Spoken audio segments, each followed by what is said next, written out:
ತಮ್ಮೆಲ್ಲರಿಗೂ ಮಾಧ್ಯಮದ ಮಿತ್ರರು ತಮ್ಮೆಲ್ಲರೂ ಕೂಡ ನನ್ನ ಹೃತ್ಪೂರ್ವಕವಾದ ನಮಸ್ಕಾರಗಳು. हयात लेके चलो, कायनात लेके चलो, चलो तो सारे जमाने को लेके चलो. कभी मुश्किल से होगी, कभी आसान से होगी. ये माना कि इस जमाने में तेरा नाम तेरे काम से होगी. तू कितनी भी शोहरत की बुलंदी पे पहुंच जा, लेकिन तेरी पहचान तेरे पिता के नाम से होगी. ಇವತ್ತು ಈ ಒಂದು ಕಾರ್ಯಕ್ರಮ ಒಂದು ಐತಿಹಾಸಿಕ ಕಾರ್ಯಕ್ರಮ.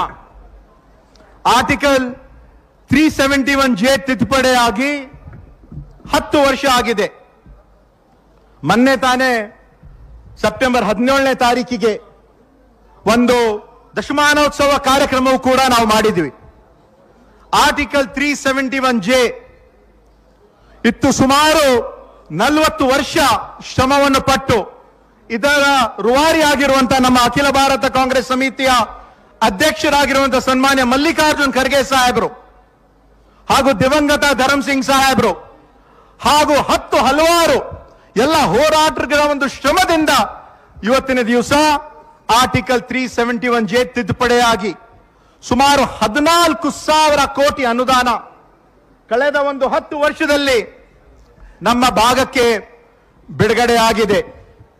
ಇದು ಮೊಟ್ಟ ಮೊದಲಾಗಿ ಅನುಷ್ಠಾನ ಆಗಿದ್ದು ಸನ್ಮಾನ್ಯ ಸಿದ್ದರಾಮಯ್ಯ ಅವರು ಮುಖ್ಯಮಂತ್ರಿ ಇದ್ದಾಗ 2013ರಲ್ಲಿ ನವೆಂಬರ್ 6ನೇ ತಾರೀಕಿಗೆ ಮೊದಲ ಬಾರಿಗೆ ಅನುದಾನ ಬಿಡುಗಡೆ ಆಯಿತು. 1,000 ಕೋಟಿ ಇತ್ತು. 1,000 ಕೋಟಿಯನ್ನು 1,500 ಕೋಟಿ ಮಾಡಿದ್ದನ್ನು ಕೂಡ ನಮ್ಮ ಸರ್ಕಾರ.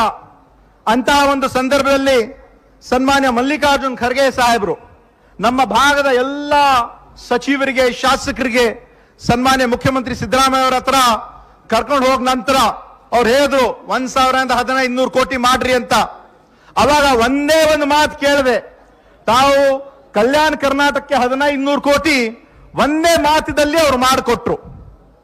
ಅದ ನಂತರ 1,500 ಕೋಟಿಯಿಂದ 3,000 ಕೋಟಿನೂ ಕೂಡ ಮಾಡಿದ್ದು ಸನ್ಮಾನ್ಯ ಸಿದ್ದರಾಮಯ್ಯ ಅವರು. ಹಿಂದೆ ಇರ್ತಕ್ಕಂಥ ಸರ್ಕಾರದಲ್ಲಿ ಅಮೃತ ಮಹೋತ್ಸವದಲ್ಲಿ 3,000 ಕೋಟಿ ಅನುದಾನ ಬಿಡುಗಡೆ ಮಾಡಿದ್ರು. ಆದ್ರೆ ಶಾಸಕರಿಗೆ ಮುಟ್ಟಿದ್ದು ಕೇವಲ 1,500 ಕೋಟಿ. ಇನ್ನ 1,500 ಕೋಟಿ ಇರ್ತಕ್ಕಂಥ ಅದು ಮುಖ್ಯಮಂತ್ರಿ ಹತ್ರ ಇತ್ತು. ಆದ್ರೆ ನಮ್ಮ ಸರ್ಕಾರ ಬಂದಾಗ 3,000 ಕೋಟಿ ಅನುದಾನವನ್ನು ಕೂಡ ಕೊಟ್ಟಿದ್ದು ಅದು ನೇರವಾಗಿ ಪಕ್ಷಾತೀತವಾಗಿ ಎಲ್ಲಾ ಶಾಸಕರಿಗೆ, ಕಾಂಗ್ರೆಸ್, ಬಿಜೆಪಿ, ಜೆಡಿಎಸ್ಗೆ ಎಲ್ಲರಿಗೆ ಸಮಾನತೆಯಿಂದ ಅನುದಾನ ಬಿಡುಗಡೆ ಮಾಡಿದ್ದು ನಮ್ಮ ಸಿದ್ದರಾಮಯ್ಯ ಸರ್ಕಾರ. ಈಗ ಮೊಟ್ಟ ಮೊದಲ ಬಾರಿಗೆ, ಇತಿಹಾಸದ ಮೊದಲ ಬಾರಿಗೆ 3,000ದಿಂದ 5,000 ಕೋಟಿ ನುಡಿದಂತೆ ನಡೆದಿರುವಂತಹ ನಮ್ಮ ಸರ್ಕಾರ ಅಂದ್ರೆ ಅದು ನಮ್ಮ ಕಾಂಗ್ರೆಸ್ ಸರ್ಕಾರ, ಸನ್ಮಾನ್ಯ ಸಿದ್ದರಾಮಯ್ಯ ಅವರ ಸರ್ಕಾರ. ಇವತ್ತು ಇಂತಹ ಒಂದು ಬೃಹತ್ ಮಟ್ಟದಲ್ಲಿ ಈ ಏನು ಒಂದು ಜಯದೇವ ಹೃದಯ ಆಸ್ಪತ್ರೆ ಇದೆ, ಬೆಂಗಳೂರಲ್ಲಿ ಸುಮಾರು 1,400 ಬೆಡ್ ಆಸ್ಪತ್ರೆ ಇದೆ, ಮೈಸೂರಲ್ಲಿ 400 ಬೆಡ್ ಆಸ್ಪತ್ರೆ ಇದೆ. ಆದ್ರೆ 371 ತಿದ್ದುಪಡಿ ಏನಾಗಿದೆ, ಅದರ ನಿಮಿತ್ತವಾಗಿ ಇವತ್ತು 371 ಹಾಸಿಗೆ ಬೆಡ್ ಇವತ್ತು ಕಲ್ಯಾಣ ಕರ್ನಾಟಕ ಅಭಿವೃದ್ಧಿ ಮಂಡಳಿ ಹಾಗೂ ವೈದ್ಯಕೀಯ ಶಿಕ್ಷಣ ಇಲಾಖೆ ನಾವು ಒಂದು ಸಹಭಾಗಿತ್ವದಿಂದ ಮೊದಲ ಹಂತದಲ್ಲಿ ಸುಮಾರು 182 ಕೋಟಿ 65 ಲಕ್ಷ ಬಿಡುಗಡೆ ಆಯಿತು. ನಂತರ ನಮ್ಮ ಸರ್ಕಾರದಲ್ಲಿ ಸುಮಾರು 40 ಕೋಟಿ ಅನುದಾನ ಬಿಡುಗಡೆ ಆಯಿತು. ನಂತರ ಮತ್ತೆ 78 ಕೋಟಿ ಬಿಡುಗಡೆ ಆಯಿತು.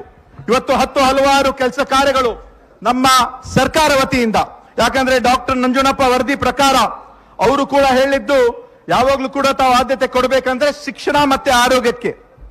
ಇವತ್ತು ಶಿಕ್ಷಣಕ್ಕಾಗಿ ನಾವು ಹೆಚ್ಚು ಹಲವಾರು ಕೆಲಸ ಕಾರ್ಯಗಳನ್ನು ಮಾಡ್ತಾ ಇದ್ದೀವಿ, ಶೈಕ್ಷಣಿಕ ವರ್ಷ ಅಂತ ಘೋಷಣೆ ಮಾಡಿದ್ದೀವಿ. ಆದ್ರೆ ಆರೋಗ್ಯ ಕ್ಷೇತ್ರದಲ್ಲಿ ಇವತ್ತಿನ ದಿವಸ ಇಲ್ಲಿ ಇರ್ತಕ್ಕಂಥ ಜಯದೇವ ಆಸ್ಪತ್ರೆ, ಸುಮಾರು 200 ಬೆಡ್ ತಾಯಿ ಮತ್ತು ಮಕ್ಕಳ ಆಸ್ಪತ್ರೆ ಹಾಗೂ ಇಲ್ಲಿ ಇರ್ತಕ್ಕಂಥ ಕ್ಯಾನ್ಸರ್ ಆಸ್ಪತ್ರೆ ಮತ್ತು ಬರ್ನ್ ವಾರ್ಡ್ ಆಸ್ಪತ್ರೆಯನ್ನು ಮಾಡ್ತಾ ಇದ್ದೀವಿ. ಮೊನ್ನೆ ನಾನು ಕೇವಲ 2 ನಿಮಿಷದಲ್ಲಿ ನನ್ನ ಮಾತನ್ನು ಮುಗಿಸುತ್ತೀನಿ. ಮೊನ್ನೆ ಇರ್ತಕ್ಕಂಥ ಸೆಪ್ಟೆಂಬರ್ 17ನೇ ತಾರೀಕಿಗೆ ನಮ್ಮ ಇಲ್ಲಿ ನಡೆದಿರುವಂತಹ ಸಚಿವ ಸಂಪುಟದಲ್ಲಿ ಕಲ್ಯಾಣ ಕರ್ನಾಟಕಗೋಸ್ಕರ ವಿಶೇಷವಾಗಿ ಆರೋಗ್ಯ ಇಲಾಖೆಯಿಂದ ಸುಮಾರು 857 ಕೋಟಿ ಅನುದಾನ ಬಿಡುಗಡೆ ಆಗಿದೆ. 857 ಕೋಟಿ, ಅದರಲ್ಲಿ ಕಲ್ಯಾಣ ಕರ್ನಾಟಕ ಅಭಿವೃದ್ಧಿ ಮಂಡಳಿ ವತಿಯಿಂದ 1/3 ಅಮೌಂಟ್ ಸುಮಾರು 319 ಕೋಟಿ.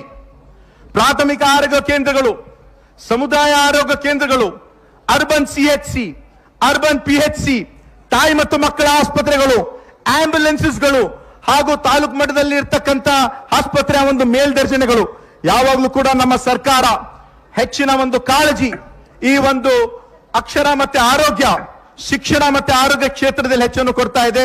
ಇವತ್ತು ನಮ್ಗೆಲ್ಲರಿಗೆ ಈ ಒಂದು ಭಾಗದಲ್ಲಿ ಇರ್ತಕ್ಕಂಥ ಎಲ್ಲ ಜನರಿಗೆ ಬಹಳ ಅನುಕೂಲ ಆಗಿದೆ. ಯಾರು ಕೂಡ ಸುಮಾರು 700-800 ಕಿಲೋಮೀಟರ್ ಹೋಗೋದ ಅವಶ್ಯಕತೆ ಇಲ್ಲ.